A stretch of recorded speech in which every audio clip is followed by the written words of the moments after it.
Assalamualaikum warahmatullahi wabarakatuh. Apa kabar anak-anak? Bagaimana kegiatan BDR-nya di rumah? Apakah mengalami kendala atau biasa saja? Nah, Bapak harap kalian di rumah itu dalam keadaan sehat walafiat. Nah, selanjutnya Bapak di sini akan mengajar tentang materi PKK ya, produk kreatif dan kewirausahaan. Nah, tujuan kita ini sebenarnya nanti akan membuat sebuah produk yaitu berupa lampu. Nah, di sini lampunya lampu LED menggunakan tegangan 220 volt ya, yang sering kita gunakan di rumah-rumah.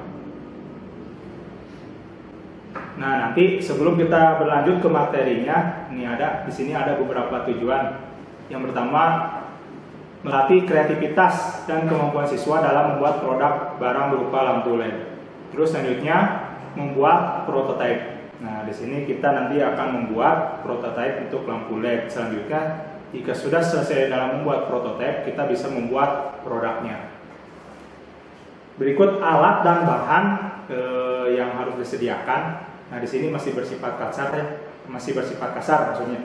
Nah, di sini yaitu yang pertama harus ada solder, timah, terus solder saker atau sedotan timahnya, PCB, perit klorida, itu larutan perit, terus penampan plastik juga, belum lagi air panas, belum lagi perangkat pendukung yang harus disediakan yaitu berupa komputer, printer, kertas foto, bahkan setrika, bor mini drill atau cutter pisau mini. Belum lagi peralatan atau bahan untuk lampu LED-nya berupa resistor, kapasitor, dan lain sebagainya bisa dilihat di PowerPoint berikut.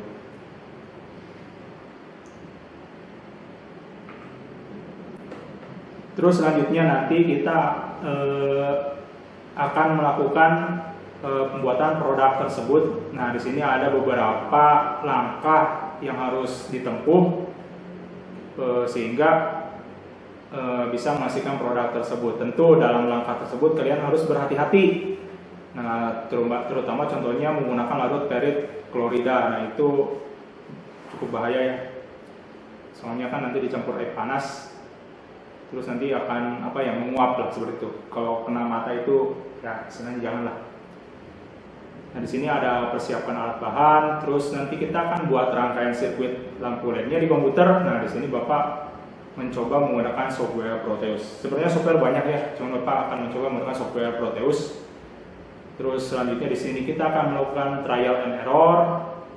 Jadi nanti setelah dibuat nanti kan ada apakah rangkaian yang sudah kita buat betul atau kurang, atau misalnya kurang presisi, atau bisa saja ya kurang baik gitu. Nanti kita akan melakukan trial and error.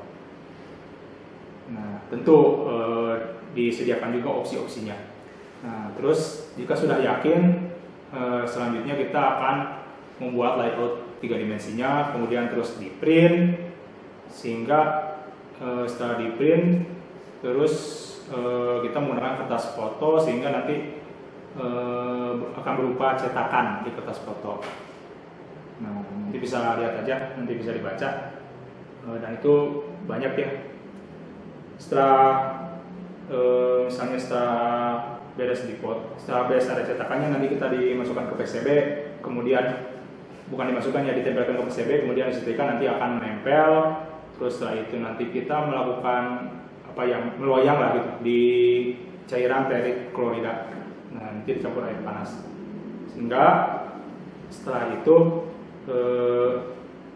nanti akan terbentuk jalur listrik di PCB itu, yang tidak terkelupasnya itu yang ditutupi. Nah, itu sedangkan yang tidak tertutupi oleh tinta yang dari kertas foto itu nanti akan terkelupas seperti itu. Nanti akan timbul jalur-jalur sirkuitnya. Ini masih banyak ya, silakan bisa dibaca. Baik itu dari pengecekan secara berkala, terus apalagi itu.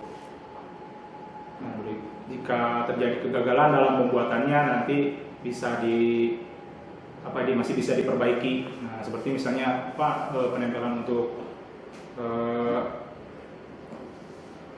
cairan tinta dari kertas foto ke PCB-nya tidak menempel, kita bisa menambalnya lah seperti itu. Nah, di sini ada kemudian menggunakan solder juga. Nah, nanti kita akan melakukan penyolderan. Nanti setelah beres, sudah nempel, sudah yakin dan sudah beres menggunakan cairan PET juga, nanti kita akan melakukan membolongi papan PCB itu menggunakan bor mini drill atau bor mini. Setelah itu nanti kita akan melakukan penyolderan atau pemasangan resistor, kapasitor, dan bahan yang lainnya untuk pembuatan lampu LED. Nah, tentu dalam pembuatan lampu LED ini juga ya tetap harus berhati-hati. Jadi nyoldernya juga jangan istilahnya asal-asal, nanti jangan sampai ada yang namanya jadi sirkuit yang harusnya tidak tersambung malah jadi tersambung karena gara-gara tersolder itu. Nah, di sini nanti akan diperlihatkan, terus apalagi mungkin nanti akan terjadi beberapa masalah pada saat pembuatan produk tersebut. Nah, tentu masalah itu kita harus selesaikan secara bersama-sama. Apakah harus diganti atau misalnya buat ulang dan sebagainya, nanti kita bisa dilakukan.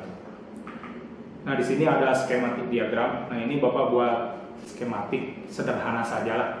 Kita akan memasang beberapa resistor, kapasitor Miller, terus dioda juga.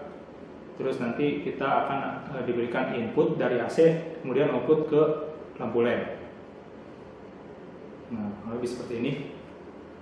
Terus selanjutnya, nah ini 3D visualizer. Jadi rangkaian yang akan kita pasang kurang lebih seperti ini bentuknya.